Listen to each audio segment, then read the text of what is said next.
Kat at Cohost. I am again at Cohost by myself, but welcoming Janae Fletcher to our quick tips today. She is a self-care enthusiast, self-care architect. She's a podcaster and a massage therapist. She and I met when she came to my article club about self-care. And I was fully prepared with my article that I had read, spent 20 minutes learning everything I could. And then she showed up as someone who has worked in the field for years. And we had a wonderful conversation. I learned a lot. She and I were able to sort of talk through things that have helped us in our lives have better lives. Changes that we've made, small ones, large ones. She and I were also part of the Tiny Habits article club. We're both big fans of article club. And so we've done a lot of talking about self-care, and I thought it would be wonderful to share some of that with you. So Janae, please enlighten all of us. Oh, thank you. You could do that introduction all over again. It's fun on a loop. It's fun to sit here and listen to that.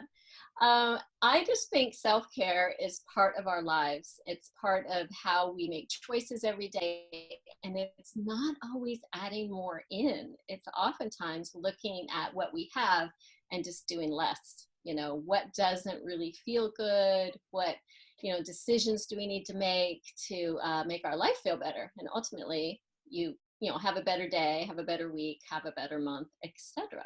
So one of my big things is saying yes and no with equal amounts of enthusiasm. And one, especially now during this climate that we're in right now, how important is that? And we really have a lot of time to come face to face with ourselves. And, what do you want to say yes to? I mean, like a hell yes, like yes. And what are you like, no, that's just not really working for me right now. And, a couple questions that I ask myself when I'm in the midst of making a decision, because you don't need to make it a huge deal, is like, is this essential or non-essential in this moment? And this could be anything from going to the grocery store, making an extra trip out of your way, or, making a purchase without, wondering, do I have enough cash for this? Is it going to alter my budget? And it can be big things as well, but I think, referencing back to Tiny Habits too, is that all these choices really add up. So yes, I want to do that, or no, I'm good. Like, I don't want to volunteer all my time on some big giant project that really doesn't resonate with me. Right. And so what is essential and non-essential in this moment? And also another question I ask a lot is this going to get me closer to how I want to live my life? Or is it aligned with my mission? I mean, however you want to phrase it, is it really going to benefit you? So that's the first thing. And that's all about boundary setting. And at first maybe feels a little bit tough, but once you feel the ease of that, yes, sign me up. Do you feel like you have to sort of, so that's one of my, is there any sort of coaching yourself up? Like, okay, I'm getting ready to say yes. It feels like you just say yes and you're excited. If you know that it's a hard no or a difficult no to say to somebody, do you feel like there's a little mantra that you go into? Well, I ask myself the questions, and they're so like straight to the point that it's like, okay. And sometimes it's not really a mantra. It's just like, checking in right here, like putting the mind and the heart together, like where are you feeling that in your body? I'm also a massage therapist, so I'm very in tune to how your body's feeling, but your gut instincts. Every time I second guess my gut instincts, I'm wrong, so it's just like, yeah. We're human, we do it, we make decisions. You're like, oh, dang, I thought I was through making those, decisions that weren't aligned, but we get better over time. Yeah. You've also said to me before, just practice yourself. You've said to me before, no is a complete sentence. And I love that. You can just no extra. Right. No explanations. You don't have to go into a whole thing. It can just be no. Okay. So yes and no with equal enthusiasm. Obviously a practice, the more you do it, the sort of more in tune and innate it becomes to do. What's another little self-care tip we can incorporate in our lives? Oh, I believe in just creating foundations for ourselves, be it, through our routines or rituals and things like that, that really support you. So it may not seem that much fun to look at your calendar or your bank account and see where your money's going and what your choices are and how you're allotting your time, but they're so telling. And it's the same, it's all the same. It's the yes and no with equal amounts of enthusiasm. One little tip I thought of when I was first doing this, I'd be like, Right. stop it, stop it, stop it. Don't show Like, me, I don't want. no.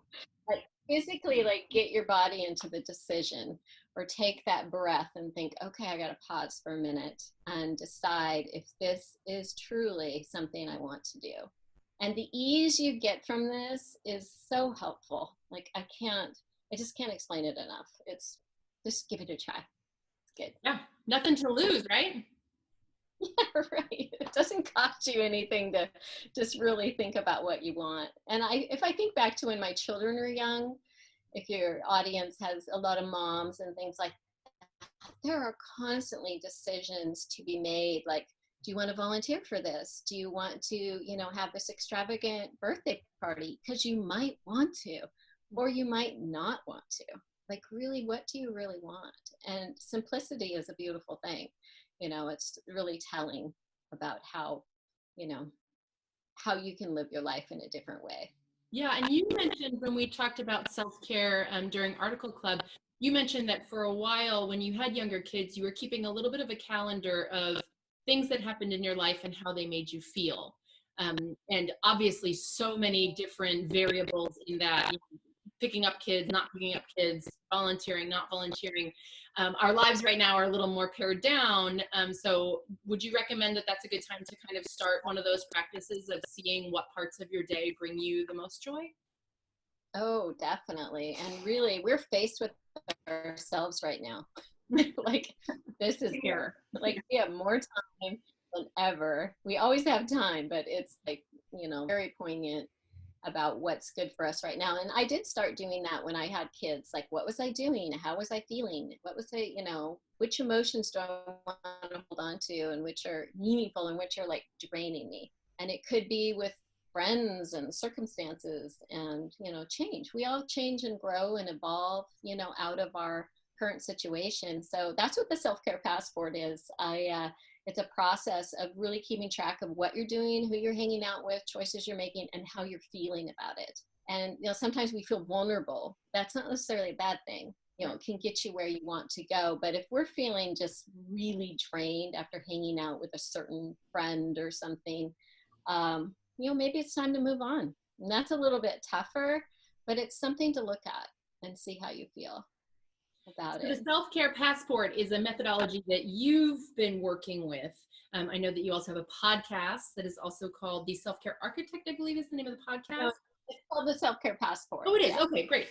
So Self-Care Passport, also the name of the podcast. And are there sort of how-to instructions in there? Is there a step-by-step guide there? Is that something people should get in touch with you for? Yeah, I do mentor people in making decisions and trying to set patterns for yourself.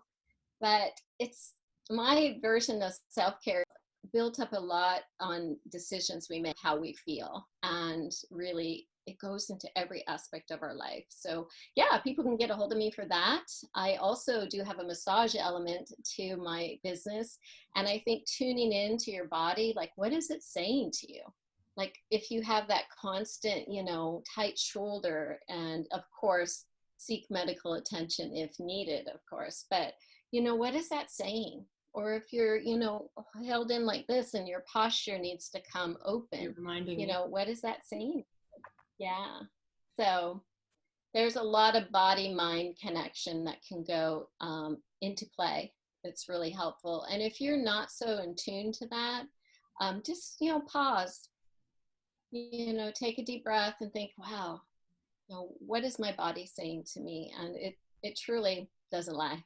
Yeah. And do you recommend any sort of specific stretches or light and easy things that people can do, seated or standing, that would help just overall calm? Yeah. I just think simple is awesome, and we don't have to take on a whole new routine. Of course we have our things that we do, but just opening ourselves back up, like this, and just opening. It's hard to do it on the screen. But, Now, opening ourselves back up, I love that. just resetting. And it's amazing when you open this back up, drop your shoulders, stop wearing these for ears, it feels good. Yeah. Another thing, we all work with our hands, right? It doesn't matter what we do, we work with our hands. One of the most valuable techniques over the years, I've been doing this for 20 years, and it's mostly therapeutic medical type massage, is the pin and stretch. So, as we, work on a mouse or whatever it is we're doing, you can grab onto like a muscle here and give yourself a little wave. Ooh.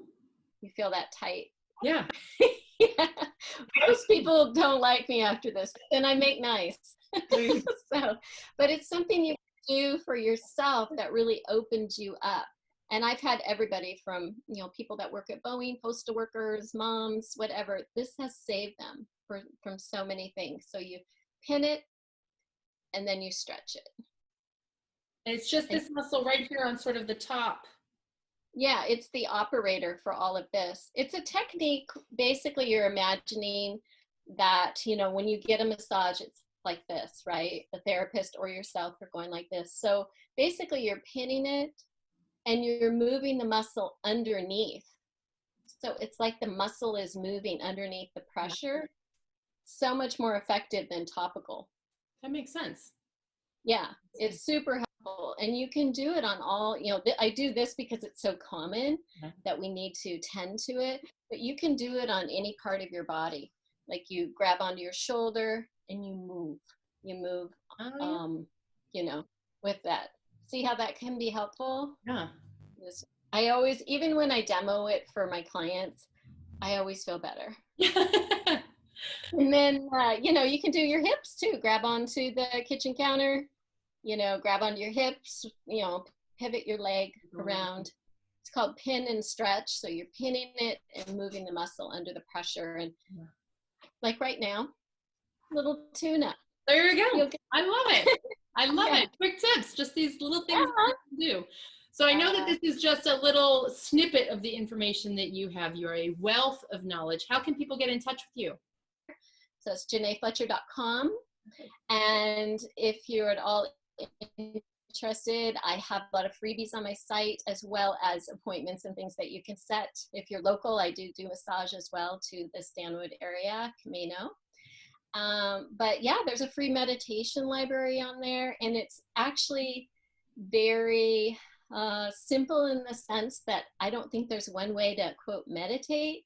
Oftentimes it's a deep breath. It's just letting your thoughts flow and seeing what happens. So a podcast that's all about different types of meditation, and then there's not one right way to do it, because I think people are like, oh, I have to sit there and be all still, and it's just a combination of things. So I'd like to let people know about that you can go on my site and get the free meditation library.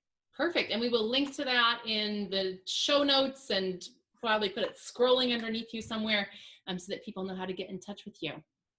All right. Thank you. Thank you, Janae. I really appreciate it. So for everybody watching, JanaeFletcher.com for more information from her, and we'll be doing more of these videos, so stay tuned. Thanks, Janae. You're welcome. Thank you. Bye.